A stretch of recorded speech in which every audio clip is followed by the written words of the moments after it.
That's very kind of you. I seem to be holding the worst microphone in the world.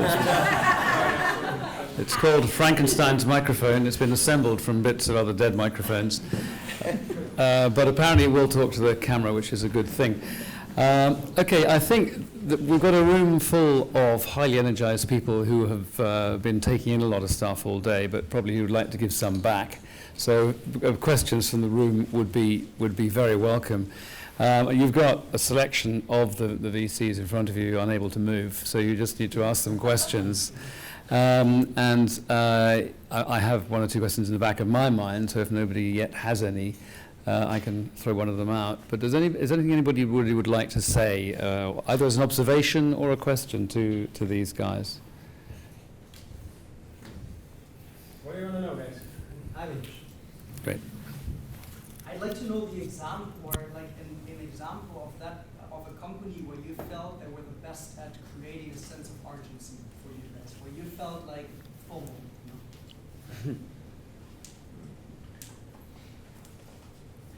I guess I'll probably start on that. Probably for us, I guess it predates me, and this is a little bit kind of name droppy, but probably Spotify.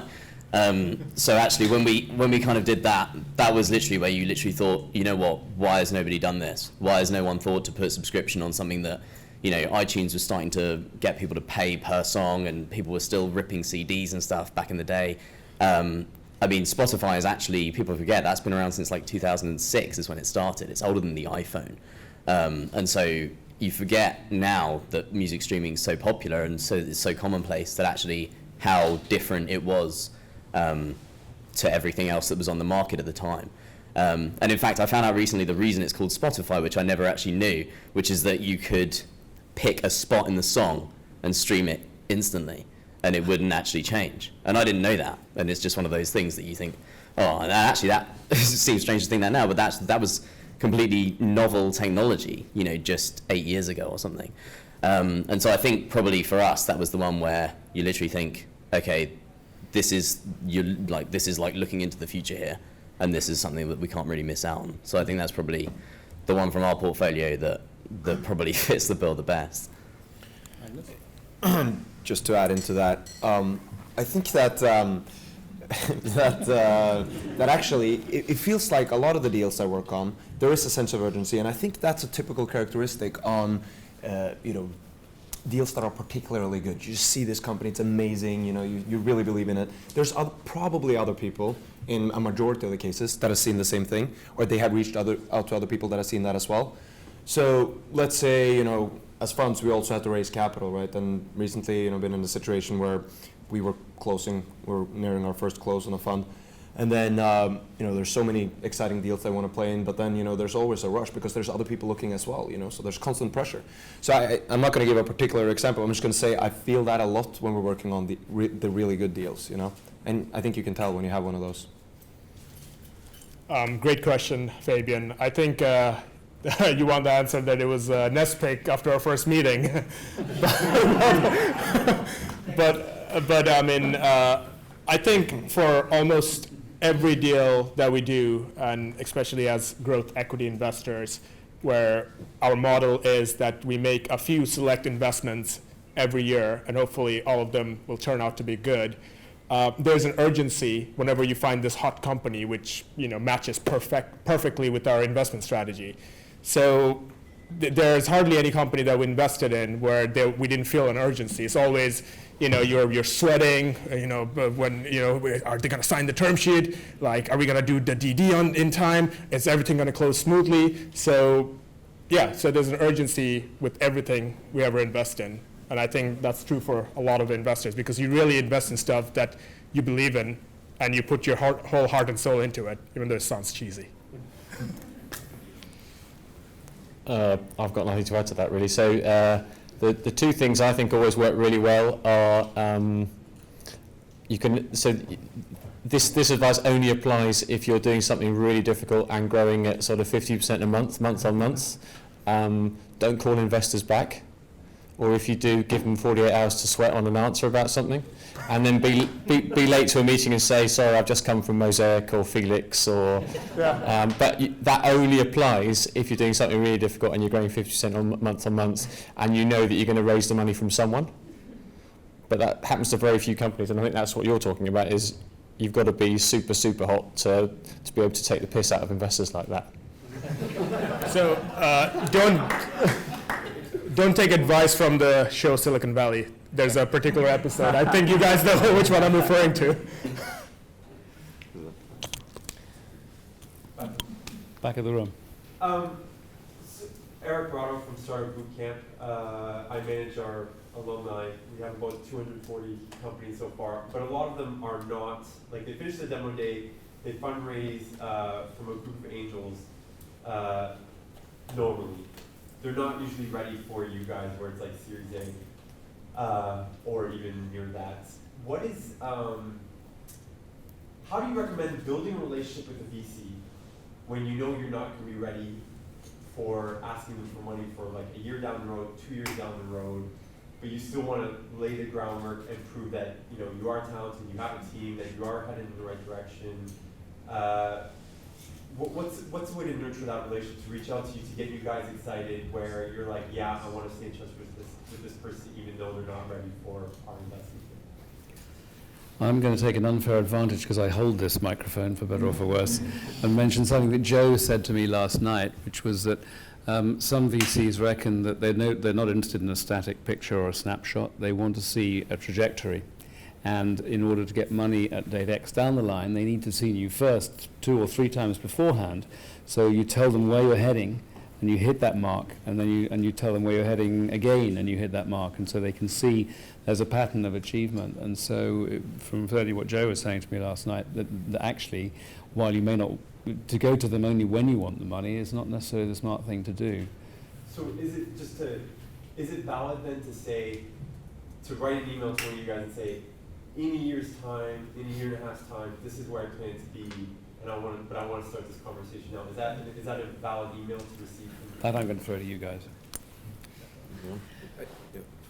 Well, I mean, just on that, seeing as it seems to be a hierarchical microphone. But I don't know if I would necessarily do it in an email, but I would be more than happy, my advice in that scenario would be, corner us at an event like this and say, hey, look, I know I'm a little bit early for you, but can I just, get your feedback on this idea, or maybe can you take a quick look at my pitch deck, tell me what you think, maybe can you, if you like it, can you intro me some early guys or anything like that, and open it in a quite friendly, nice way that puts you on our radar, and then follow it up with an email, and just kind of gradually build the relationship. And you don't have to say, hey, listen, like I'm going to come at you in 1 year, and I'm going to have hit all these targets that I'm telling you now, and that's what's going to happen, and you're going to love me, because it's, I don't know, maybe it's a little bit aggressive, but I think if you started off quite casually and say, here's where we're at, we've done this so far, maybe it's a little bit early for you guys, but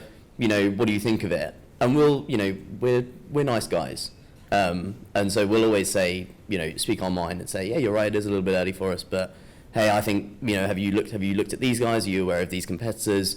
Maybe these guys might be the right investors for you, or they'll point you in the right direction or something. And then when you do come at us in a year's time, there's that sense of familiarity, and I think it sort of just makes it all a little bit smoother. Yeah, I have to second that as well. I actually work, like we talked about, work with Startup Bootcamp for exactly this purpose in Barcelona. I've been there several times.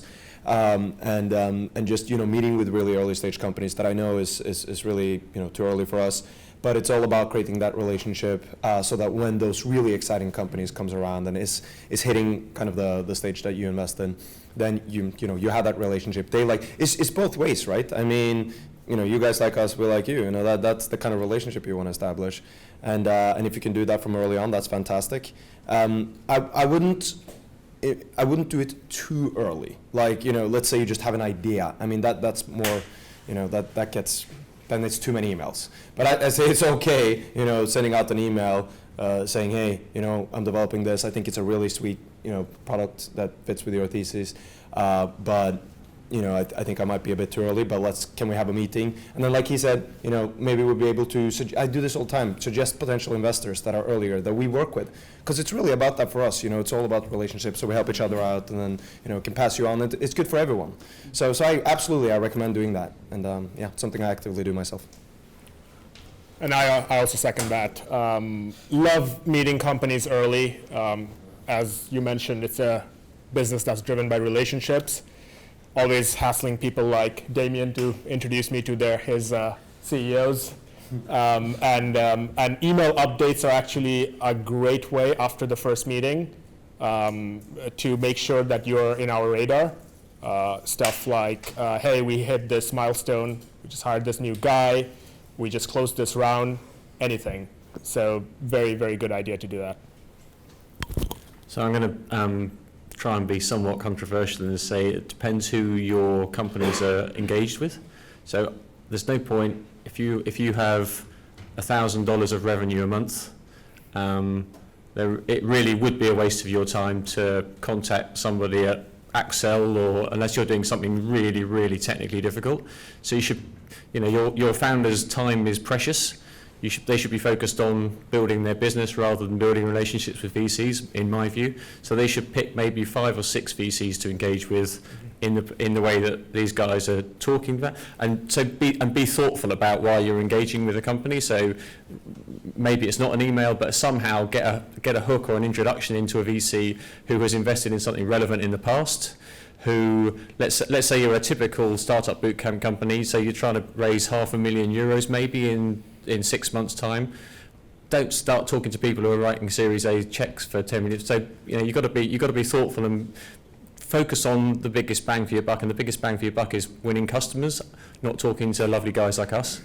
So you've got to just encourage people to be thoughtful. But I absolutely echo the monthly or quarterly update. So sort of saying, we saw each other in January. We've now got X number of users. We've got KPIs this. We've hired this guy. We've brought on this advisor. Just to keep the good news flowing, and if you're really lucky, you'll then create a sense of FOMO. So then 3 or 4 guys, you'll start getting inbound from analysts or associates at VCs saying, "Listen, let's get a cup of coffee, a date in the diary," and you can start. If you're growing at 50% month on month, you can say, "Well, yeah, maybe, but maybe next time I'm in London, I can do that." But be thoughtful about it. Is what I would say. Both of you mentioned something which somebody else mentioned to me at the coffee interval, which is founders' time is limited, and that it is best spent growing the business, developing, understanding, moving it forward, rather than scurrying around raising capital. The observation that's made to me was, the process of raising capital looks, from a certain perspective, to be rather inefficient, and as if it does take up too much of people's time. This is, I don't know how to put it, but relatively old school way of putting people together. I first saw something like it, although nowhere near as effective as this, was First Tuesday back in 1997-8. And that was actually probably remarkably ineffective. But this is clearly, especially with the network effects you described, people have been talking about, this is a much more efficient machine. But do you consider that, given the constraints on founders' time, there's an opportunity for capital on stage to be part of an improvement in the process? Interesting question. Must be my turn to be first. So most certainly, yeah. So I probably met 10 companies this morning, and there are 4 or 5 of those companies that I would like to engage with over the next sort of 3 to 6 to 9 months. So it would probably take me a month to meet that many companies that I would typically be interested in meeting. So yeah, definitely. I think speed dating is always quite difficult because you spend 15 minutes explaining what the company does, and then you haven't got any time to ask the VC investor how you can help and all that sort of stuff. But if you've piqued an interest from your point of view as founders, that's what you want. You want basically the good sign, the buying signal is if the VC is giving you a card at the end of the 15 minutes. That's the key thing, right? I completely agree with Damien. I have nothing to add to that. No, I mean, this is not a feedback session on capital on stage, so I'm not going to go on a lot. But yeah, I agree. You know, there's been several interesting companies we've met with. Probably great if they're, you know, maybe that's even false on us, but to give some more information on what we're looking for initially, then a couple of those companies would probably switch with others. But overall, I think it's fantastic. You know, met some really cool companies. So I appreciate that. I'm working also on to digitalize this whole thing. that'd be amazing. Instead of just using keywords on both sides, on your side and on the startup side, mobile does not match anymore. In the past maybe, but or apps. There's millions of apps. So we're looking into ways to really use big data out of several databases from both sides and to match that up. And then bring you guys together at events. We're going to launch that in. Cool. Question at the back? Sorry. If I could just make a little turn on that question and ask, you've worked with a lot of founders who've been through this fundraising process. Having seen which ones got through the process quite effectively and efficiently, what would be your advice back to the founders about what they should be doing fundamentally in their fundraising processes so they spend less time fundraising and more time building businesses? That's a good question, a much better question. I guess just from a sort of process efficiency time, a lot of the time when we're doing due diligence, and I guess Ashek as a growth guy would probably find this even more the case.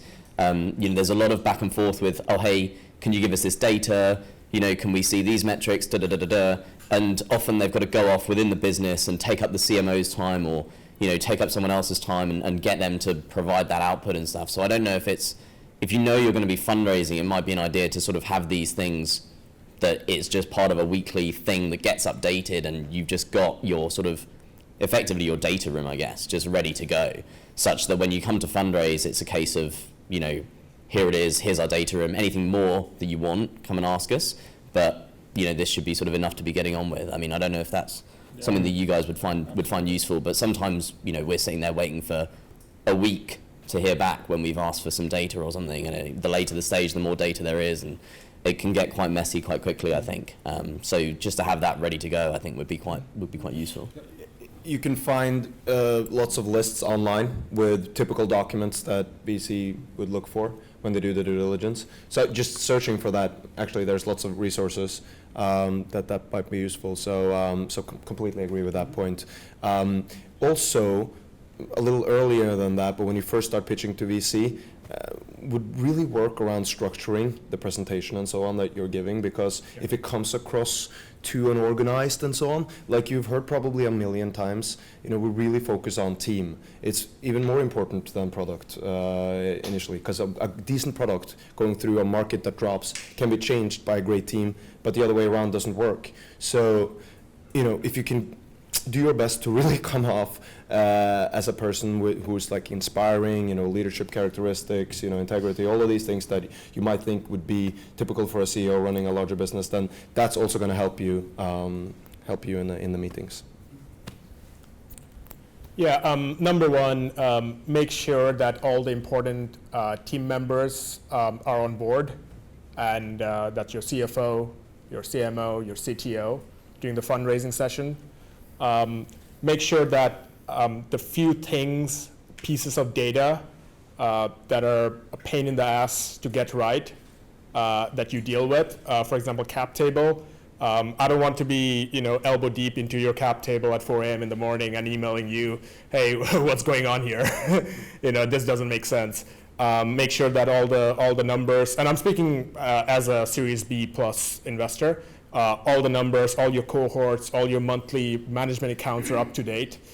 So these are, the thing about all these things is that they can be done with advanced preparation. So you just have to carve that time out. And if you do that, you'll see that you'll save a lot of time during the process. Only one thing I would add to all of that, which most of which I completely agree with, is it's all about qualifying your leads. And it staggers me how rarely I get asked at the end of a meeting, what do you think, and are you interested? Very, very, very few founders say, so what are the next steps? Do you like it? So if I don't like it, I'll tell you. But most, always be closing. Seriously. You guys, you're all working on different levels of investment. Do you work as a network, like the angel network, so you recommend startups if one comes to you and you're not matching, like are you going to send them to your colleagues, or how does it work in that regard?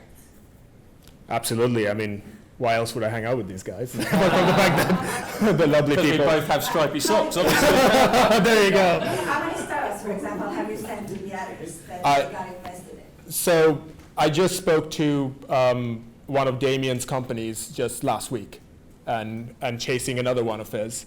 I've been hassling probably Garrett to send me some companies for a while, and I regularly send people who are too small for us, but are still very interesting companies to the early stage guys. What's important here is to not just flood them with companies. Is you make a judgment yourself if this company is something that Damien would like to look at, knowing what Damien likes and having conversations with Damien before, or what Garrett would like to look at.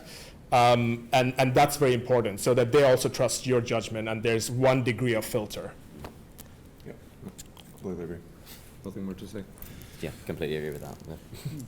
Yeah. And it does happen a lot. I mean, it really does. Yeah. Because quite often we like someone, they're just too early, and so we'll say to some of the seed guys who specialize in this sort of stuff, hey, look, have you seen these guys? Are they on your radar? They came and pitched to us. We're really impressed. And then we send it to them, and then obviously that kind of gets paid back at the later stage, and vice versa. So it does happen a lot.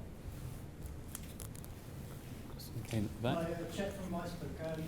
I'm at seed investment stage, and should I be matching, or at the VC level, should I be matching the kind of investment strategies that you have with what I have, or do you take a look at other sectors? My sector is quite niche, so should I be at this early stage trying to find angel investors or VCs at the early stage who absolutely get my sector and get travel and events, etc., or does it not matter as long as the fundamentals of the business objectives are there, and you would look at it? Where should I focus my valuable time?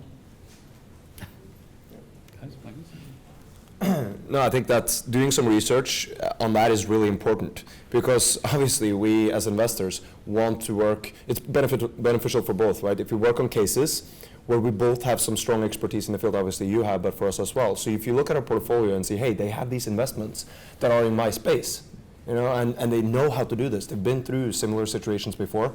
That's when we can add real value. And that's what I think is so exciting about what we do, is that we actually hope, and we want to, make a difference to these businesses. We want to help out with it, like I said before, with various things that you guys do to help you grow. So the more we understand and know your sector, the better that is. At least that's how I feel. And that might change in different stages, but certainly for Series A, that's how I feel. Can I just also ask one question? How do lawyers blend in here? Because we're talking now about the networking part, which is a big part of your business, hence part of the reason why we're here, being hosted by you. How does this work? It's just a continuous thing, or is there like a strategy? How do you normally approach? Well, this is a relatively new initiative for us, in the sense that we've been in this world but without structuring our presence in it. And over the last year or so, we've sought to put a bit of structure on it, and so to put ourselves in situations where we do meet, start network effects going. You can survive on random things that happen, but it's not really a way to live. It's not a way to build your business. And so we've decided to shift from the random event to consciously creating network effects, getting more and more people talking about us and what we do. And this is a part of that, a really important part of that. And we're very conscious of the way network effects work, especially in this industry, how people do talk and they pass ideas around among each other. There's a sort of co-opetition thing that goes on, which is quite unusual. In the other areas where we work, probably that doesn't happen. But here, there's a kind of mutual interest, a herd immunity thing where everybody gets together, and that is good for everybody. And this is a really important part of it. Is that okay? Well, we were supposed to ideally wrap this up at 5:30, and I'm pretty sure that's exactly where we are. So congratulations to everybody. That doesn't often happen. In fact, very rarely indeed, especially when I'm cheering. Can I just thank then the panel for being volunteered and for taking the questions and dealing with them. Thank you for an interesting lot of questions and for being such an interesting bunch all day. I better hand back to Arjen, who's in charge here. Yeah, same here. I just want to thank all of you and the audience, so give each other an applause. Maybe for your